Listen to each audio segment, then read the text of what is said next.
Assalamualaikum warahmatullahi wabarakatuh. Perkenalkan, nama saya Yazid Bustami dengan NPM 19142310109 dari program studi teknologi industri pertanian, jurusan teknologi hasil pertanian, Fakultas Pertanian Universitas Lampung.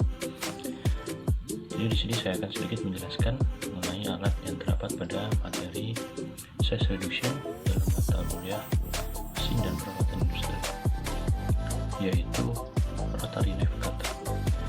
Judul yang saya gunakan dalam video ini yaitu rancang membangun rotary knife cutter untuk pabrik gula. Alasan saya mengambil judul tersebut yaitu dikarenakan saya pernah mencari pengalaman dengan bekerja di pabrik gula yang terdapat di daerah saya waktu itu. Nah, di situ saya pernah ikut dalam proses bongkar muatan tebu setelah dipanen untuk diproses di pabrik. Nah, di situ itu terdapat alat yang membuat saya merasa tertarik. Alatnya besar. Nah, jadi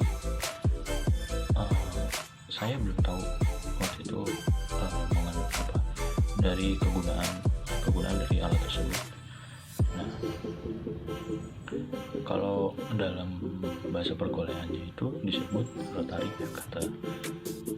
Oleh karena itu, karena saya belum tahu mengenai fungsi dan kegunaan secara pasti dari mesin tersebut, maka saya gunakan judul ini untuk menjadi bahasan saya di video kali ini dengan tujuan agar mengetahui secara cepat kegunaan dan bagaimana sih mekanisme kerja dari alat tersebut. Nah, jadi alat tersebut bisa disebut sebagai mesin pencetak tebu atau bahasa ini rotary knife cutter. Nah, jadi mesin pencetak tebu tersebut menggunakan beberapa buah pisau yang dipasang pada pempegang pisau yang terikat pada polos mesinnya. Nah, pada saat mesin itu dioperasikan, maka pisau ini akan ikut berputar, turut berputar sambil memotong batang tebu. Jadi batang tebu masuk, sini alatnya berputar, otomatis terpotong. Tebunya yang awalnya panjang kurang lebih misalkan 2 meter sekian, itu bisa terpotong menjadi bagian yang kecil-kecil. Nah, dikarenakan sistem kerja pisau ini yaitu berputar sambil memotong batang tebu, maka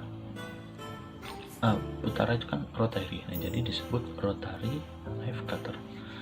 Nah, rotary knife cutter ini harus cukup tajam agar hasil yang diperoleh potongan tebu itu memiliki kualitas dan kapasitas pemotongan yang baik.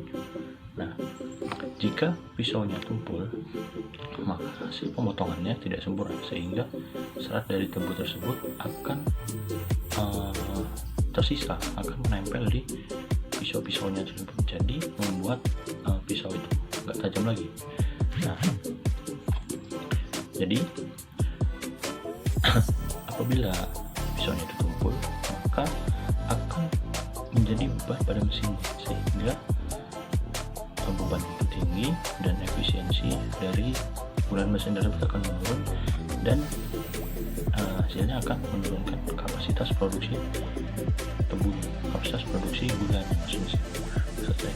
Nah, jadi pada saat proses pemotongan tebu tersebut terjadi gesekan antara pisau dengan tebu, jadi tebu gesek dengan pisau, maka lama-kelamaan kan pisaunya akan aus, ibaratnya aus, dan lama-kelamaan menjadi tumpul. Lalu mengapa saya memilih alat ini untuk dibahas? Karena saya ini penasaran dengan alat ini, karena kebetulan saya pernah melihat alatnya secara langsung dan saya juga tertarik dengan alat tersebut, dan sehingga saya mencari jurnal yang sesuai dengan mesin ini dan saya menemukan jurnalnya. Nah, menurut saya alat ini sangat penting dimiliki oleh suatu perusahaan seperti pabrik gula ini karena sangat membantu sekali dalam prosesnya. Nah, teman-teman, di sini saya akan menunjukkan seperti ini bentuk dari alat rotary knife cutter yang terdapat pada pabrik gula. Seperti alatnya. Nah, prinsip kerja dari mesin ini yaitu dengan berputar sambil memotong tebu. Ya, jadi tebu itu kan dimasukkan ke dalam suatu tempat. Nih, jadi kalau di lapangan lapangan secara langsung mengimpor saya. Jadi mobil pengangkut tumbuh itu mengangkat baknya, kemudian masukkan ke dalam suatu kayak kotakan gitu. Nah, dalam kotakan itu nanti dia akan ada seperti rantai, jadi akan berjalan sehingga berjalan terus, dan di sini ada rotary diffrater. Nah, seperti itu. Nah, ini berdasarkan pengalaman saya sendiri. Nah, kemudian apa sih manfaat dari adanya alat ini? Nah, jadi dengan adanya alat ini tentunya akan mempermudah dalam memproses tebu untuk menjadi gula. Mengingat gula waktu itu dari perusahaan yang saya kerja di situ menjadi pemasok terbesar di negara kita, Indonesia. Nah, juga selain mempermudah dalam memproses tebu untuk menjadi gula, juga akan meningkatkan efisiensi dari produksinya. Nah, tapi alat ini juga memiliki kekurangannya, yaitu alat ini harus cukup tajam. Jadi kalau dia kurang tajam, ya tahu sendiri bagaimana kalau pisau itu kurang tajam, kan.